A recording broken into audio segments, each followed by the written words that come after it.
Hello everyone, welcome back to our channel Tejas insight. ఈరోజు మనం parliament part 4లో important parliament sections గురించి చూద్దాం. ముందుగా బడ్జెట్ సెక్షన్ గురించి చూద్దాం. బడ్జెట్ సెక్షన్ అనేది జనరల్గా ఫిబ్రవరి నుంచి మే దాకా జరుగుతుంది అనమాట. ఇది లాంగెస్ట్ మరియు most important section of parliament గా చెప్పుకోవచ్చు అనమాట. Most important and longest parliament section ఏది అంటే బడ్జెట్ సెక్షన్ అని చెప్పుకోవచ్చు. ఇది ఎప్పుడు జరుగుతుందంటే ఫిబ్రవరి నెల నుంచి మే నెల వరకు జరుగుతుంది. మరి ఇది ఎలా మొదలవుతుందంటే బడ్జెట్ సెక్షన్ అనేది ప్రెసిడెంట్ అడ్రసింగ్తో స్టార్ట్ అవుతుంది అనమాట. అంటే ఫస్ట్ ప్రసంగం ఎవరు చేస్తారు అంటే ప్రెసిడెంట్ గారు చేస్తారు. మరి బడ్జెట్ ప్రవేశపెట్టే ముందు రోజు ఏం చేస్తారంటే ఎకనామిక్ సర్వేని ఇంట్రడ్యూస్ చేస్తారనమాట పార్లమెంట్లో. ఆ తర్వాత రోజు ఏం చేస్తారు, బడ్జెట్ని ప్రవేశపెడతారు. బడ్జెట్ని ప్రవేశపెట్టాక బడ్జెట్ మీద డిబేట్ అలాగే డిస్కషన్లు నడుస్తాయి అనమాట. ఆ డిస్కషన్కి సంబంధించిన ఓటింగ్ ఏమన్నా జరుగుతుందంటే డిబేట్కి డిస్కషన్కి ఓటింగ్ ఏం జరగదు. అలాగే డిమాండ్స్ గ్రాంట్స్ని ఎవరు మానిటర్ చేస్తారంటే స్టాండింగ్ కమిటీ మానిటర్ చేస్తుంది. ఇదంతా మానిటరింగ్ అయిపోయింది, డిమాండ్స్ అయిపోయినాయి, గ్రాంట్స్ అయిపోయినాయి, బడ్జెట్ మొత్తం చర్చించేశారు. ఆ తర్వాత ఏం జరుగుతుందంటే ఫైనల్ ఓటింగ్ జరుగుతుంది. ఫైనల్ ఓటింగ్ జరిగిన తర్వాత ఆ బడ్జెట్ అనేది రాజ్యసభకి పాస్ అవుతుంది. అసలు బడ్జెట్ అన్నాం. బడ్జెట్లో ఏముంటుందంటే క్యాపెక్స్ ఉంటుంది, ఫిజికల్ డెఫిసిట్ ఉంటుంది, ట్యాక్సెస్ ఉంటాయి, ఎంఎస్ఎంఈ ఉంటాయి, సర్వీసెస్ ఉంటాయి, అలాగే ఎక్స్పెండిచర్ ఉంటుంది అనమాట. అంటే ప్రతి ఒక్కటి బడ్జెట్లో ఇంక్లూడ్ అయ్యి ఉంటుందన్నమాట. అంటే దేశానికి వచ్చే ఇన్కమ్తో పాటు దేశం అందించే సేవలు అంటే సర్వీసెస్, అలాగే ఖర్చులు అన్నీ కూడా, ట్యాక్స్లు అన్నీ కూడా బడ్జెట్లో ఇంక్లూడ్ అయి ఉంటాయి. నెక్స్ట్ వచ్చి మాన్సూన్ సెక్షన్ ఎప్పుడు జరుగుతుంది? మాన్సూన్ అంటే అందరికీ తెలుసు, వర్షాలు సాధారణంగా ఎప్పుడు పడతాయంటే జూలై నుంచి సెప్టెంబర్ మధ్యలో పడతాయి. సో మాన్సూన్ సెక్షన్ అనేది ఎప్పుడు జరుగుతుంది అంటే జూలై టు సెప్టెంబర్ మధ్యలో జరుగుతుంది. అసలు మాన్సూన్ సెక్షన్లో ఏం జరుగుతుంది? బడ్జెట్ సెక్షన్లో బడ్జెట్ గురించి తీసుకున్నాం. మరి మాన్సూన్ సెక్షన్లో ఏం జరుగుతుందంటే మాన్సూన్ సెక్షన్లో చట్టాలు తయారు చేయడం కానీ చట్టాలను అమలుపరచడం కానీ వంటివి జరుగుతాయి అన్నమాట. అంటే passing and making of new legislations అంటే ఏంటి? లాస్ ఆర్ బిల్స్ అనమాట. లెజిస్లేషన్ అంటే చట్టాలు. అలాగే ప్రజెంట్ ఆ రోజు జరుగుతున్న ఇన్సిడెంట్ల మీద డిబేట్స్ జరగడం వంటివి కూడా జరుగుతాయి అన్నమాట.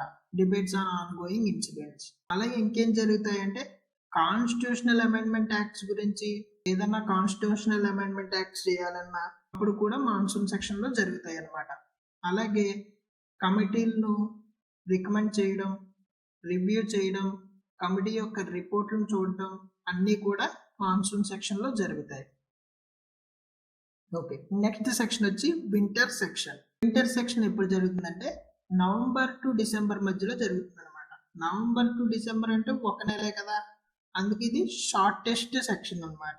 ఇక్కడ ఏం జరుగుతుందంటే పెండింగ్ బిల్స్ ఏమన్నా ఉంటే వాటిని పాస్ చేయడం, అలాగే ఫైనాన్షియల్ గ్రాంట్స్ అనమాట. ఫైనాన్షియల్ గ్రాంట్స్ అంటే ఏం కాదు, ఆన్ గోయింగ్ ప్రాజెక్ట్స్, ఇప్పుడు ఏమన్నా రోడ్లకు సంబంధించింది కానీ ఇన్ఫ్రాస్ట్రక్చర్ డెవలప్మెంట్ చేయడానికి కానీ ఎటువంటి ఫైనాన్షియల్గా ఏమన్నా గ్రాంట్స్ కావాలన్నా అన్నీ ఈ సెక్షన్లో ఇస్తారనమాట.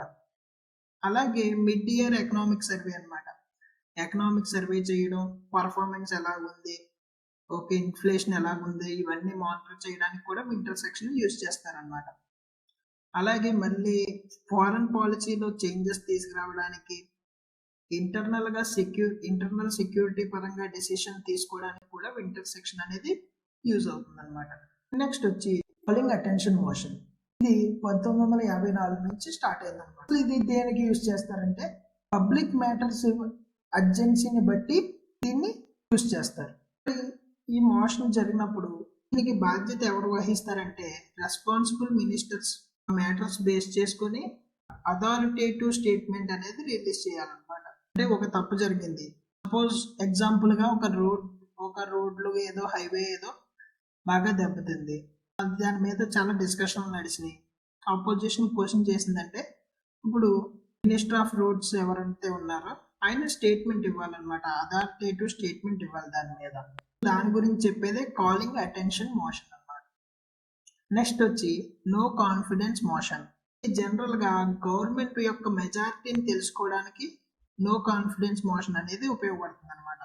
లోక్సభలోనే ఉంటుంది అనమాట. ఏ ఆర్టికల్ కిందకి వస్తుందంటే ఆర్టికల్ 75 కిందకి వస్తుంది అనమాట. ఈ మోషన్ పాస్ చేయాలంటే అట్లీస్ట్ 50 మెంబర్స్ కావాలన్నమాట. 50 ఎంపీస్ దీనికి సపోర్టింగ్ గా ఓటు వేయాలి. నో కాన్ఫిడెన్స్ మోషన్ కి సపోర్టింగ్ గా ఓటు వేయాలి. నెక్స్ట్ వచ్చి క్వశ్చన్ అవర్. ఇందాక సెక్షన్స్ అని మాట్లాడుకున్నాం కదా. మనం ఎవరన్నా పార్లమెంట్ గురించి వీడియోలు చూసినా లేదా అసెంబ్లీ చూసినా సరే కొంతమంది మినిస్టర్లు కానీ ఎమ్మెల్యేలు కానీ లేచి వాళ్ళ క్వశ్చన్స్ అడగడం, అప్పుడు ఆ క్వశ్చన్లకి రెస్పెక్టెడ్ మినిస్టర్లు వాటికి జవాబులు ఇవ్వడం జరుగుతుంది కదా. అదే క్వశ్చన్ అవర్ అన్నమాట. సో ఇక్కడ ఏం రాసిందో చూద్దాం. MP ask their questions to respected ministers on issues and policies the respected minister addresses. అంటే ఏమన్నా ఇష్యూలు ఉన్నా, పాలసీల మీద ఏమన్నా డౌట్లు ఉన్నా ఎంపీలు వాళ్ళ క్వశ్చన్లు అడుగుతారు అనమాట. అప్పుడు ఆ పర్టికులర్ మినిస్టర్ ఎవరైతే ఉన్నారో ఆ టాపిక్కి లేకపోతే ఆ ఇష్యూకి రిలేటెడ్గా ఎవరైతే మినిస్టర్ ఉన్నారో ఆయన లేచి దానికి రెస్పాన్స్ ఇస్తారనమాట. అది చెప్పేదే క్వశ్చన్ అవర్. మరి 0 అవర్ అంటే ఏంటి? 0 అవర్ అంటే ఏం లేదు, క్వశ్చన్ అవర్ తర్వాత కొంత టైం ఇస్తారనమాట. ఆ కొంత టైంలో ఎంపీలు ఏం చేస్తారంటే అర్జెంటుగా డిస్కస్ చేయవలసిన మ్యాటర్లు కానీ లేదా అన్అనౌన్స్డ్ మ్యాటర్స్ కానీ, అన్అనౌన్స్డ్ మ్యాటర్స్ అంటే అన్నీనా అంటే కాదు, ఏదైతే పబ్లిక్ ఇంపార్టెన్స్ ఉందో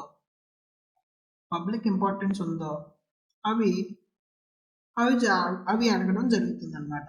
ఇది ఎప్పుడు జరుగుతుందంటే క్వశ్చన్ అవర్ తర్వాత. నెక్స్ట్ వచ్చి motions and resolutions. Debate brought forward by the opposition or backbenchers to scrutinize the government actions or policy failures.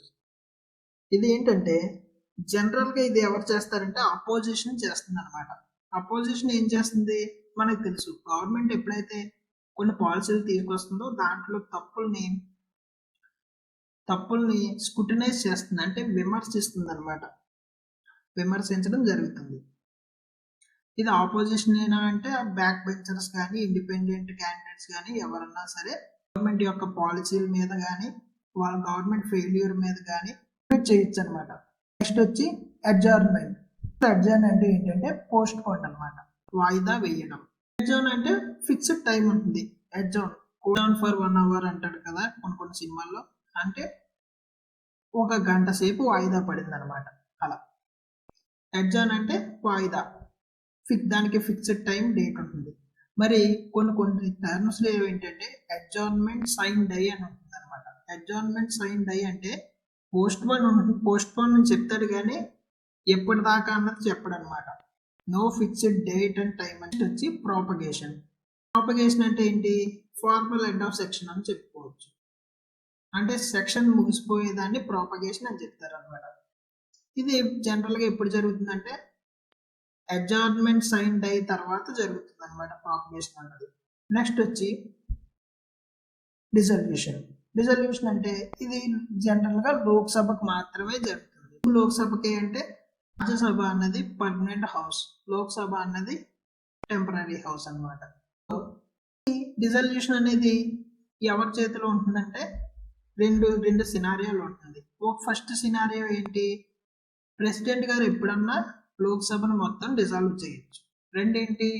5 years tenure అయిపోతే ఆటోమేటిక్గా డిజాల్వ్ అయిపోతుంది. డిజాల్యూషన్ అంటే ఏంటంటే సింపుల్గా మనం చెప్పుకోవాలంటే క్యాన్సిలేషన్ ఆఫ్ లోక్సభ అని చెప్పుకోవచ్చు. అంటే లోక్సభని రద్దు చేయడం. ఓకే. నెక్స్ట్ వచ్చి motion of thanks to discuss presidential address outlining government policies. ఇది అందరికీ తెలిసిందే, పెద్ద ఎక్స్ప్లెయిన్ చేయడానికి దీంట్లో ఏం లేదు. నెక్స్ట్ వచ్చి క్లోజర్ మోషన్ అనేది 4 రకాలు అనమాట, 4 types. ఫస్ట్ టైప్ ఏంటంటే సింపుల్ క్లోజర్ మోషన్ అంటే ఏంటంటే ప్రతి ఎంపీకి కొంత లిమిటెడ్ టైం అనేది ఇస్తారనమాట. ఎందుకు?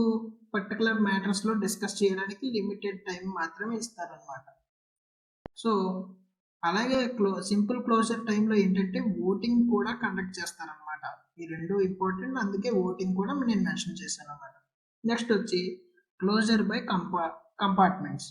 కంపార్ట్మెంట్స్ అంటే తెలుసు. కంపార్ట్మెంట్ అంటే ఏంటి? ఒక పార్ట్ అన్నమాట. అంటే క్లోజర్ బై కంపార్ట్మెంట్ అంటే పార్ట్ బై పార్ట్ డిస్కషన్ జరుగుతుంది. దీన్నే క్లాస్ బై క్లాస్ అని చెప్పుకోవచ్చు మనం. పార్ట్ బై పార్ట్ని మనం ఏమని చెప్పుకోవచ్చు? క్లాస్ బై క్లాస్ అని చెప్పుకోవచ్చు. నెక్స్ట్ వచ్చి కంగారో క్లోజర్. కంగారో క్లోజర్ అంటే ఏంటి? దీంట్లో స్పీడ్గా మనకి ఓన్లీ ఇంపార్టెంట్ క్లాసెస్ మాత్రమే డిస్కస్ చేస్తారు. మరి క్లోజర్ బై కంపార్ట్మెంట్ అంటే ప్రతి పార్ట్ క్లాస్ బై క్లాస్ అలాగే పార్ట్ బై పార్ట్ డిస్కషన్ అనేది జరుగుతుంది. వచ్చి గిలెటిన్ క్లోజర్. గిలెటిన్ క్లోజర్ ఏంటంటే పర్టికులర్గా టైం అలొకేట్ చేస్తారు, అలాగే ఈ టైంలో క్లాస్ బై క్లాస్ రీడింగ్ కూడా జరుగుతుంది అనమాట. పర్టికులర్గా టైం అలొకేషన్ ఉంటుంది, అలాగే క్లాస్ బై క్లాస్ జరుగుతుంది అనమాట. నెక్స్ట్ వచ్చి సెన్ష్యూర్ మోషన్.